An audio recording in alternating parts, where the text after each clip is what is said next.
দুধের শিশুকে ফেলে রেখে অন্যের হাত ধরে চলে গেছে নিষ্ঠুর মা। তবে মা ফেলে চলে গেলেও ফেলে যায়নি প্রিয় বাবা। সব সময়ের জন্য নিষ্পাপ সন্তানকে নিজের বুকে আঁকড়ে ধরেছেন। এই বাবুর মা চলে গেছে আর কি ভাই, এটা ছেলের সাথে সম্পর্ক করে আমার 1,30,000 টাকা নিয়ে।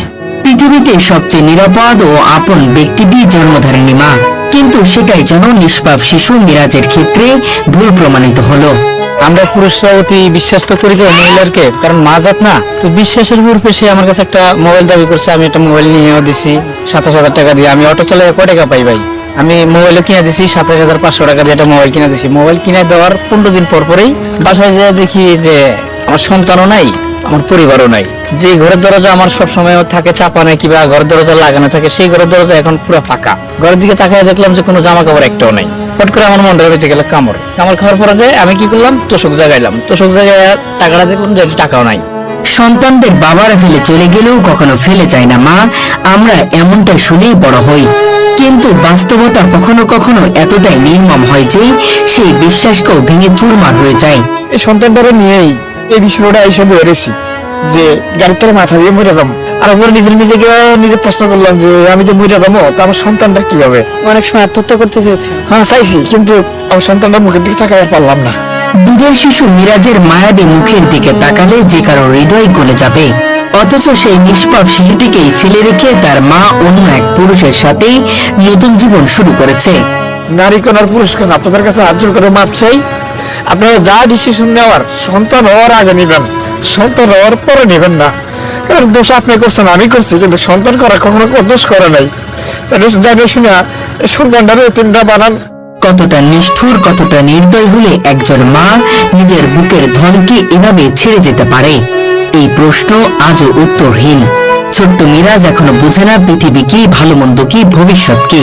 সে শুধু জানে তার বাবার বুকে একটি নিরাপদ আশ্রয় আছে, যেখানে সে অগাধ আদর, স্নেহ আর ভালোবাসা পায়। যে প্রকৃতভাবে একটা সন্তানকে মানুষ করতে গেলে কিন্তু তার মেইন হাত লাগে তার মায়ের। কিন্তু আমার এই সন্তানটারে আমি আজকে 6 মাস 26 দিন এরকম ভাবে আমি রাখতেছি, আজ পর্যন্ত সে কয় নাই যে বাবা তার মা কই। মাত্র 2 বছর 2 মাস বয়সে মিরাজের জীবনে নেমে আসে এক ভয়াবহ পরিবর্তন। তার মা জান্নাত খাতুন, বাবা বিল্লাল হোসেন। একটি ছোট্ট সুখী সংসার ছিল তাদের। অটো চালিয়ে কষ্ট করে সংসার চালালেও ভালোবাসার কোনো অভাব ছিল না। সে আমার একটাই উত্তর দিল যে তুমি আমার ব্যাপারে নিশ্চিত থাকো, এমন কোনো কাজ করবো না আমি যে তোমাদের থেকে আমার দূরে যাইতে হয়। তারপর লাস্টে আমি ভাই অন্ধবিশ্বাসে আমি ঘরে পরিবারে রাখছি, চলতে আসি, ফিরতে আসি, কামাই রুজি করতে আসি। তার 10 টাকা 20 টাকা যাই কামাই হয় আমি তার হাতে এনে দিই। আমার যদি একটা সিগারেট খাওয়ার যদি প্রয়োজন হয় আমি তারে বলি যে আমার লাগে একটা সিগারেট আনো, আমার একটা সিগারেট টাকা সে নিজে দেয়। তাহলে আমি সেই জায়গায় তারা কিভাবে শেষ করবো? কিন্তু এক সময় স্বামীর অজান্তেই অন্য এক সম্পর্কে জড়িয়ে পড়েন জান্নাত। ধীরে ধীরে সেই সম্পর্ক গভীর হতে থাকে। স্বামীর কাছে একটি ভালো মানের অ্যান্ড্রয়েড ফোন দাবি করেন তিনি। আর ভালোবাসার টানে বিল্লাল হোসেন 27,500 টাকা খরচ করে সেই ফোন কিনে দেন। কিন্তু সেই ফোনই হয়ে ওঠে তাদের সংসার ভাঙনের সূচনা। রাতের পর রাত অচেনা কারোর সাথে কথা বলা, অজুহাত দেওয়া, সন্দেহ, সবকিছু মিলিয়ে দাম্পত্য জীবনে শুরু হয় অশান্তি। নানান দিকে ফোনে কথা বলে। তো কথা বলার পরে একদিন আমি হঠাৎ করে বলতে আসি যে কিরে তুই তো দেশের ভিতরে কারো কথা বলস না, তো এত রাইতে তোরে কে ফোন দেয়? তো পরে লাস্ট টাইম আমার বলছে যে আমার জড়াতো ভাই। তো একদিন 2 দিন 3 দিন রাইতে 2টা বাজে 3টা বাজে ফোন দেয়, ঠিক আছে এটা কেমন জড়াতো ভাই? তো এই কথা বলে একদিন আমি ফট করে কি করলাম, ওর মোবাইলটা আমি নিজে হাতে লইলাম। হাতে লওয়ার পরে রাইতে 2:10 একটা কল আসছে। আমি হেলো করার পরে ফোনটা দিল কাটটা। একদিন গভীর রাতে কথা বলার বিষয় নিয়ে তর্কের জেরে স্ত্রীকে একটি চড় মারেন বিল্লাল। কিন্তু এর মধ্যে জান্নাতের মনে ছিল অন্য পরিকল্পনা। সন্তানের জন্য ধীরে ধীরে স্বামীর জমানো 70,000 টাকা এবং সমিতি থেকে তোলা আরো 50,000 টাকা, মোট 1,20,000 টাকা হাতিয়ে নেন তিনি। আমি তার সম্বন্ধে কিছুতেই করতাম না। আমি মোবাইলে কথা বলবোই, তোমার কি বললে? তো অনেক কথা বলার পরে গেলাস আমি কইতেছি যে তুই বেগানা পুরুষের সাথে কিসের কথা বলবি? রাইতে 2টা 2:30 বাজে।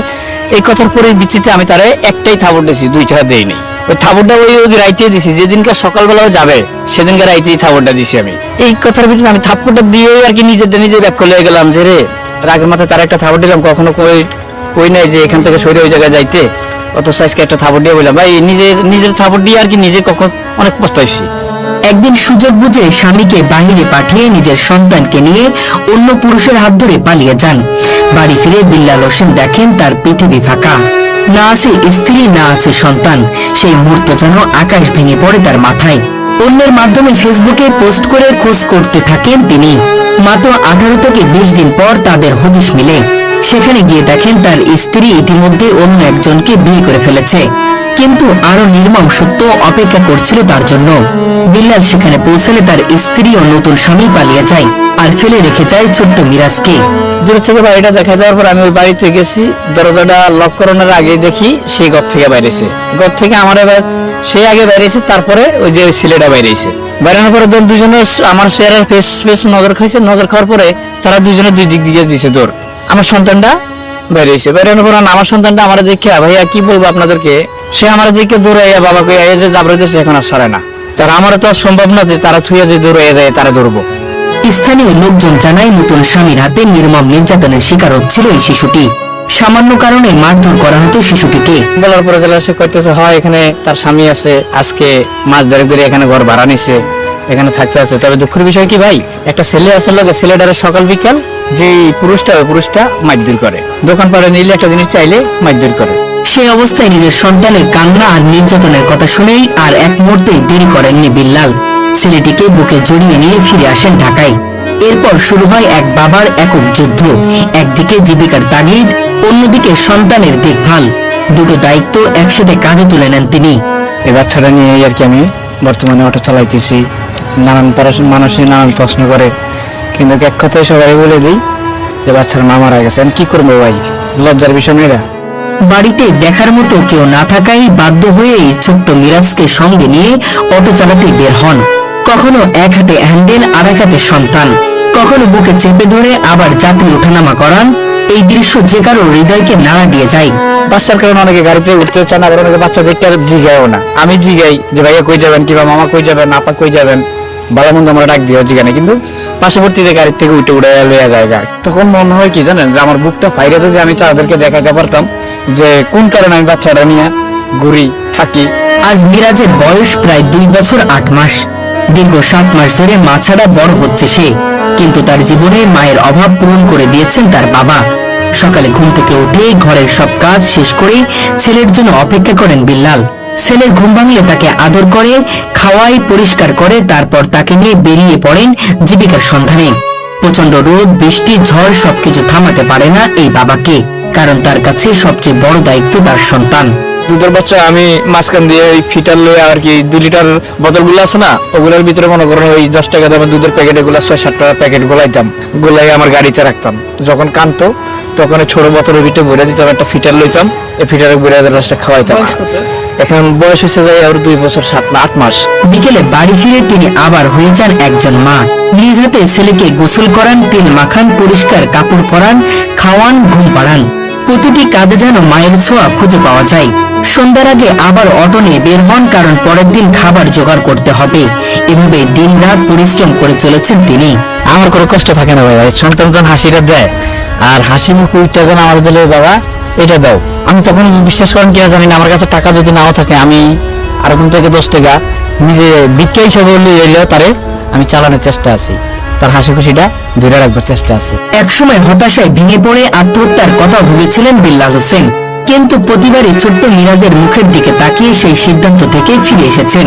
সন্তানের জন্য বেঁচে থাকার শক্তি খুঁজে পেয়েছেন তিনি। এমনকি আমি আমার এই গামছা গলা ঝুলাইছি, আমার যে বাসায় বাসার ওই উপরে ঝুলাইছি, ফ্যানের আংটার লোকে ঝুলাই, এমনকি নিচে পা শুয়ে দিছি। একটা বাচ্চার কারণে আমি ওদিনকে মরতে পারিনি। আর যদি 2 মিনিট যদি আমি থাকি তাহলে আর কি আমি মৃত্যুসজ্জায়। আজ ছোট্ট মিরাজ হয়তো জানে না মায়ের ভালোবাসা কেমন। সে শুধু জানে তার বাবা আছে, যে তাকে পৃথিবীর সব ভালোবাসা দিয়ে আগলে রাখে। অনেক